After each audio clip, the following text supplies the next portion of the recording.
नमस्कार दोस्तों, स्वागत है आपका एक और नई वीडियो में। मैं हूं लीला सिंह, आपकी कार का व्हील अलाइनमेंट एक्सपर्ट, और आप देख रहे हैं यूट्यूब चैनल अलाइनमेंट गुरु। तो दोस्तों, आज की वीडियो में हम सीखेंगे व्हील अलाइनमेंट प्रोसीजर के बारे में, यानी गाड़ी की अलाइनमेंट कैसे होती है उसके बारे में सीखेंगे कि गाड़ी की व्हील अलाइनमेंट कैसे करते हैं। तो आइए वीडियो शुरू करते हैं। तो आपने देखा होगा, पहले लोग धागे से या एक मेजरिंग टेप से मेजर करके जो गाड़ी के जो व्हील हैं उनको एक लाइन करते थे, यानी गाड़ी की अलाइनमेंट करते थे। लेकिन अब ज़माना कंप्यूटर का है, कंप्यूटराइज्ड सिस्टम हो गया है, यानी 3D व्हील अलाइनमेंट सिस्टम से अलाइनमेंट होती है गाड़ी की। तो ये देख सकते हैं, ये सारा जो सिस्टम है ये कंप्यूटराइज्ड सिस्टम है, 3D व्हील अलाइनमेंट सिस्टम। पहले इसके बारे में समझते हैं और उसके बाद गाड़ी की अलाइनमेंट का प्रोसीजर क्या होता है, यानी इसका भी प्रोसीजर समझेंगे व्हील अलाइनमेंट सिस्टम का। उसके बाद गाड़ी की अलाइनमेंट का जो प्रोसीजर है वो भी समझेंगे इस वीडियो में। तो सबसे पहले शुरू करते हैं इस व्हील अलाइनमेंट सिस्टम के बारे में। ये 3D व्हील अलाइनमेंट सिस्टम है। तो इसमें से ये सबसे ऊपर आपको ये दिख रहा है, ये इसमें सेंसर्स लगे होते हैं, और इसके बाद ये मॉनिटर है, ये कीबोर्ड है या माउस रखा होता है। ये आपकी इसमें अंदर सीपीयू, यूपीएस वगैरह होता है, जिससे अपना पावर से चलता है ये सारा सिस्टम। और ये आपके टारगेट्स होते हैं, या इनको रिफ्लेक्टर भी बोलते हैं, जो ये सेंस करते हैं, सेंस करके गाड़ी का डाटा इसको देते हैं, और ये कंप्यूटराइज्ड सीपीयू में जाता है और सीपीयू से फिर मॉनिटर में आता है। तो ये सिस्टम है पूरा। इसके बाद ये हमारा प्लेटफॉर्म होता है जिस पर हम गाड़ी लगाते हैं, या इसको रैंप भी कह सकते हैं, कुछ भी कह सकते हैं, जिस पर हम गाड़ी को पार्क करते हैं, खड़ी करते हैं व्हील अलाइनमेंट के लिए। अब ये काम कैसे करता है तो स्टार्टिंग से ही बताते हैं, यानी इसका प्रोसीजर क्या है व्हील अलाइनमेंट का। तो सबसे पहले हम गाड़ी को, जो प्लेटफॉर्म है व्हील अलाइनमेंट का, उस पर चढ़ाते हैं। ये प्लेट्स लगी होती हैं इसमें। ये यहाँ पर पिछला व्हील आएगा, यहाँ आगे का व्हील आएगा। ये प्लेट इसीलिए लगाई जाती है क्योंकि इस पे ये जो हमारा व्हील है आसानी से मूव कर सके। जो भी हम एडजस्टमेंट करेंगे या जो भी हमारा प्रोसीजर है टर्न करने का, व्हील को इधर-उधर मोड़ने का, तो ये आसानी से इस पे टर्न हो जाता है, यानी फ्री हो जाता है व्हील। इसमें 2 प्लेट होती हैं, एक नीचे एक ऊपर, और उसके बीच में स्टील की बॉल होती है, जिससे ये आसानी से इधर-उधर मूवमेंट कर सकती है। तो इसके ऊपर व्हील रहता है और व्हील आसानी से मूवमेंट में आ जाता है।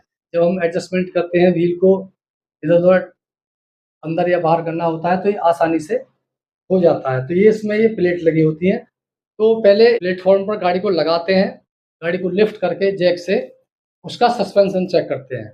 सस्पेंशन का वीडियो अभी इससे पहले जो मैंने वीडियो डाली उसमें आपने देखा होगा कि हम सस्पेंशन को कैसे चेक कर सकते हैं व्हील अलाइनमेंट से पहले। तो सस्पेंशन चेक करते हैं।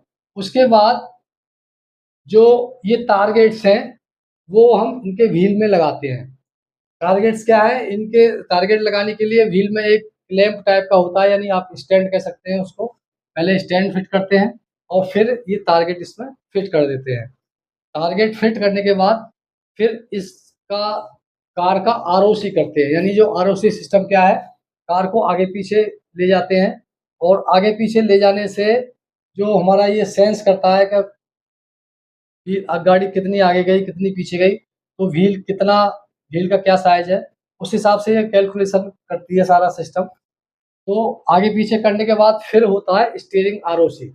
जो ब्रेक है उसको लॉक कर देते हैं ताकि गाड़ी आगे-पीछे ना बढ़े, और इसमें जो पिन लगी होती है, ये पिन लगी होती है लॉक पिन, इनको भी निकाल देते हैं ताकि आसानी से हमारा व्हील रोटेट हो सके। फिर करते हैं स्टीयरिंग की आरओसी। स्टीयरिंग को 180 डिग्री पर राइट घुमाते हैं और फिर लेफ्ट घुमाते हैं, और लेफ्ट घुमाने के बाद में स्टीयरिंग का जो सेंटर है वो आ जाता है, और वो सारा ये सिस्टम कंप्यूटराइज्ड जो हमारे मॉनिटर है वो इसमें आता रहता है। क्योंकि ये जो टारगेट्स हैं ये सेंस करके इस सेंसर को देते हैं, और इस सेंसर से सारा आता है पूरा जो गाड़ी का रीडिंग। वो कैसे आता है? वो जो हमारा सीपीयू है उसमें एक व्हील अलाइनमेंट का सॉफ्टवेयर होता है, जिससे गाड़ियों का जो डाटा है वो पहले से ऑलरेडी फीड हम कर देते हैं उसमें, और उस डाटा के हिसाब से जो गाड़ी का डाटा है, गाड़ी का जो एक्चुअल डाटा है, उसको मैच करता है ये, यानी उस डाटा से कितना डिफरेंट है, उस डिफरेंट के हिसाब से हम उसकी एडजस्टमेंट करते हैं। तो एडजस्टमेंट का वीडियो बाद में आपको बताएँगे। पहले हमने अब स्टीयरिंग आरओसी कर लिया, स्टीयरिंग आपका सेंटर में हो गया, और स्टीयरिंग सेंटर होते ही फिर आपका ऑटोमेटिक यहाँ पर हमारी जो रीडिंग है व्हील अलाइनमेंट की, कार की अलाइनमेंट की, वो आ जाती है।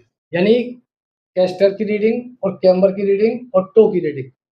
पिछली वीडियो में मैंने जो एडजस्टमेंट बताई थी, कास्टर एंगल, कैम्बर एंगल और टो एंगल, वो तीनों एंगल यहाँ पर हमारे शो होने लगते हैं मॉनिटर में, और उसके हिसाब से जिस गाड़ी में जिसकी एडजस्टमेंट होती है, मान लीजिए टो की एडजस्टमेंट है तो टो को एडजस्ट करते हैं, कैम्बर की है तो कैम्बर को करते हैं, और कास्टर की है तो कास्टर को करते हैं।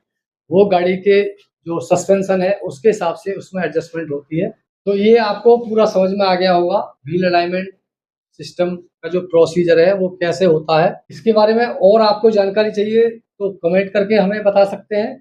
आगे की वीडियो में आप देखेंगे टो एंगल के बारे में, यानी हम ये सारा प्रोसीजर कर लेते हैं तो टो का जो एंगल है वो कैसे एडजस्ट करते हैं उसके बारे में बात करेंगे, क्योंकि अगर अभी इसको समझाएंगे तो वीडियो काफ़ी लंबी हो जाएगी। ये जानकारी थी आज, आपको कैसी लगी है?